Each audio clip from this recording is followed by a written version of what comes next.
If you're about to attend your F1 interview, then it's good you paused on this video because I have good stuff for you.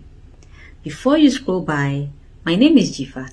I share videos on traveling to the US, schooling abroad, getting funding, and good stuff like that. So if you love these kind of videos, follow my page or go subscribe to my YouTube page, Starstyle TV.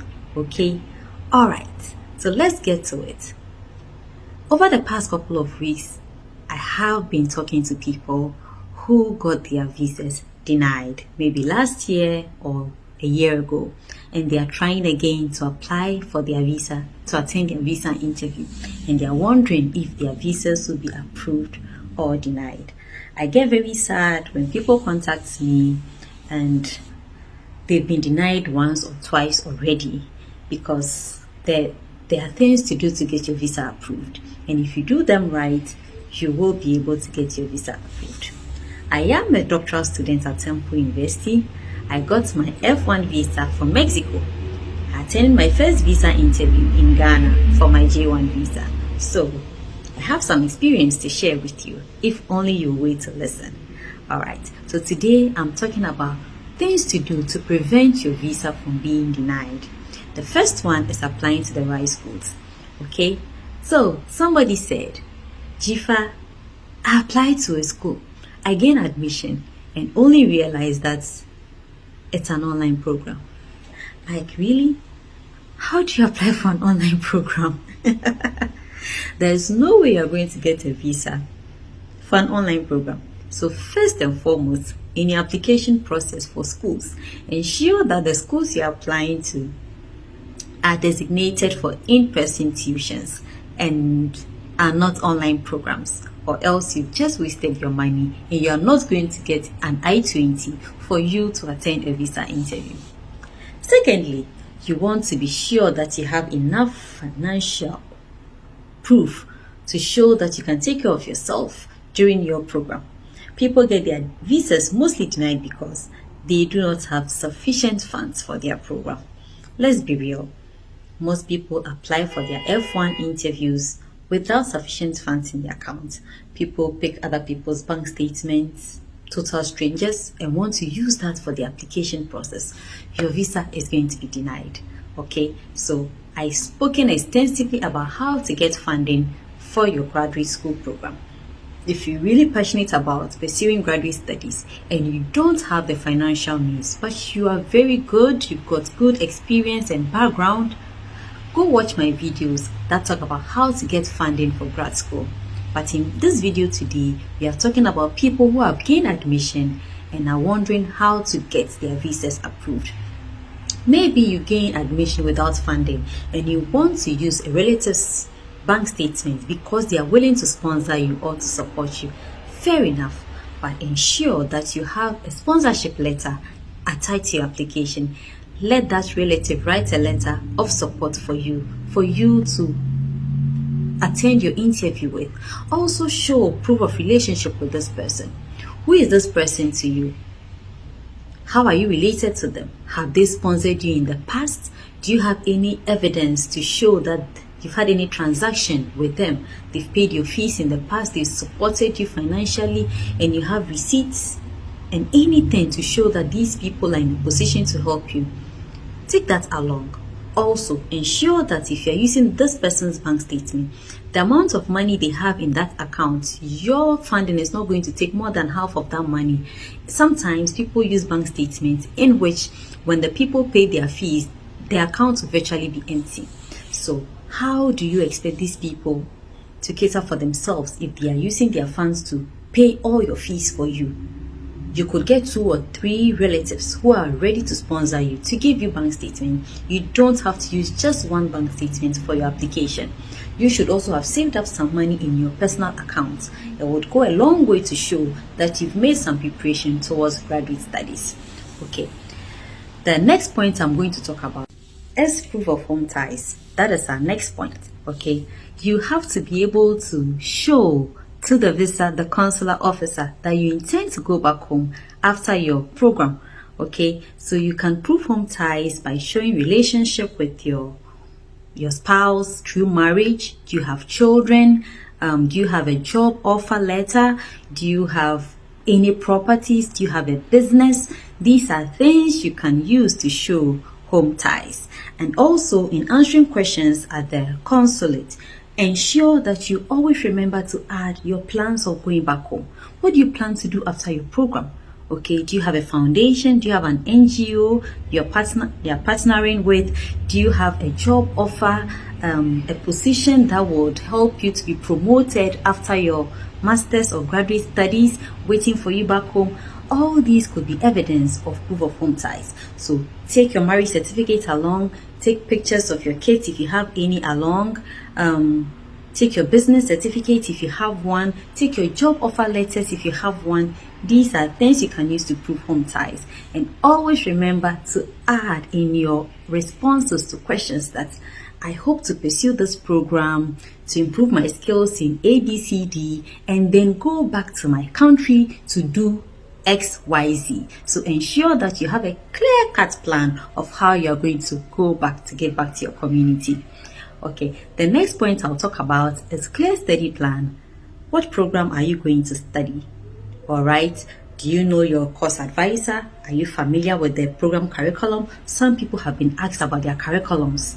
Like, what is the course content? What are you going to study? Or you did a similar program back home and you're going to do something related to that. You already have a master's in this. Why are you going to pursue another master's in the same program?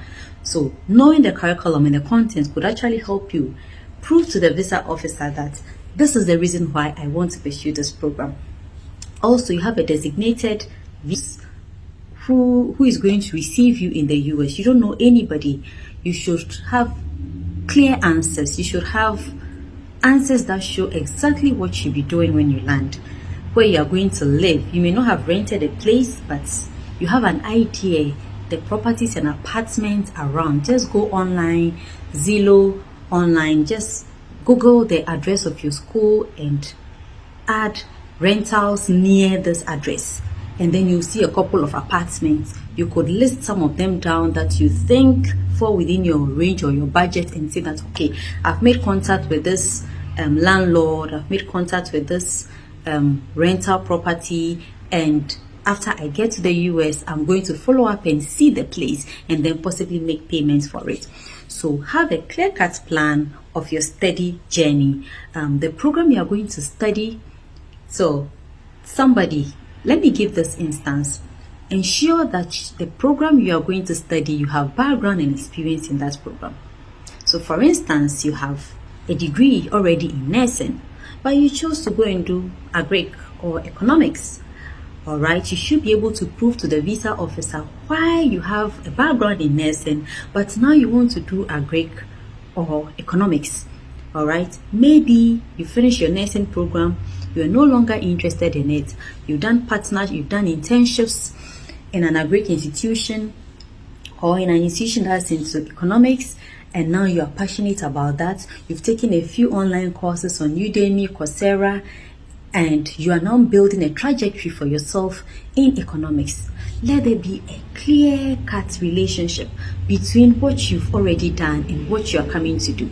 Sometimes people's visas get denied because there is no relationship between what they did and what they now want to come and do.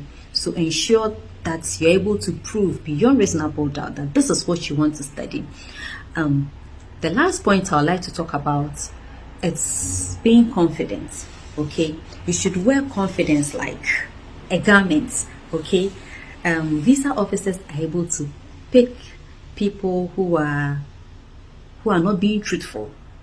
Okay, so when you try to hide the truth and not to be honest, and you try, maybe you've had visas denied before in the past and you don't want to talk about it, trust me, they have all that information on their system and you are going to be found out. Just be as genuine and as truthful as possible. People have had visas denied and they went and they got it approved, so you are also able to get it approved. Just ensure that you are calm, you are collected. Try to do some positive self-talk even as you attend the interview, because yes, it's a nerve-wracking experience. It's an anxiety-provoking experience. But you should be able to calm yourself down, because what's the worst possible thing that could happen? Okay, I asked myself that when I was waiting for my visa interview. So if you've watched my video on how I got my visa approved in Mexico, I was already in the US on a J1 and then left. I had to leave because I can't stay in the US and continue my F1 program after gaining admission. I had to leave to another country and attend my interview again and then come back. So I went to Mexico because it was closer to the US. All right. And if my visa was not approved in Mexico, it means I have to stay in Mexico or go back to my home country, go back to Ghana. So this was a very nerve and anxiety provoking experience, because I have funding, I have admission, but I need to get my visa approved. And I had every reason to be anxious. But I told myself, it is not the end of the world. Yes, it's a visa interview. I really want to pursue this doctoral program. I'm really excited and passionate about it. I'm going to put in my very best and do my best, but it is not the end of the world if this visa is not approved. If you have this kind of mindset, you don't go for your interview very desperate, and you also don't go there feeling disheartened if it's not approved. Then that would make you very anxious and you may fumble in giving your responses. Okay, so try to calm yourself down. Try to know your answers very well. Also, ensure that you attend a mock interview before you go for the real visa interview. There are so many people online, on Telegram, on Facebook, on YouTube, who are organizing free mock sessions. Ensure you join a mock interview session to be able to prepare yourself, especially if you've been denied a visa before. Ensure you attend a mock interview session to be able to prepare yourself adequately for these interviews. And that would go a long way to help you and prepare you to give the right answers. Be confident, be calm, be collected, smile, have a beautiful smile, and just wear something beautiful and appropriate. When I attended my visa interview in Mexico, the weather was very hot. I wore a simple dress, okay, that was comfortable. You don't want to wear something inappropriate or revealing for such an interview. If you're a young guy, you could wear a very nice office shirt with your trousers. Don't overdo it, okay?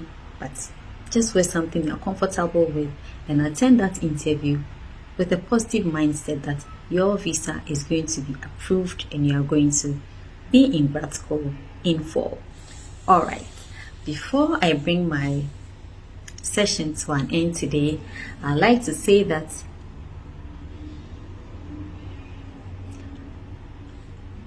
apply to the right school. That's the first point. Ensure that the school you're applying to is a very good school and allows in-person tuition. Secondly, prove financial strength or financial capacity. Ensure that you have enough funds to support you through your program. Thirdly, you have to prove home ties, that you plan to go back home and there are reasons, strong enough reasons for you to go back home after your program. Fourthly, your clear study plan. Know about your program very well, what you are going to study, and let there be a clear relationship between your experience and your academic background and what you currently want to go and study. And finally, be confident and be calm. Have a beautiful smile like what I have here, and like I always say, I'll see you in grad school this year. Bye bye.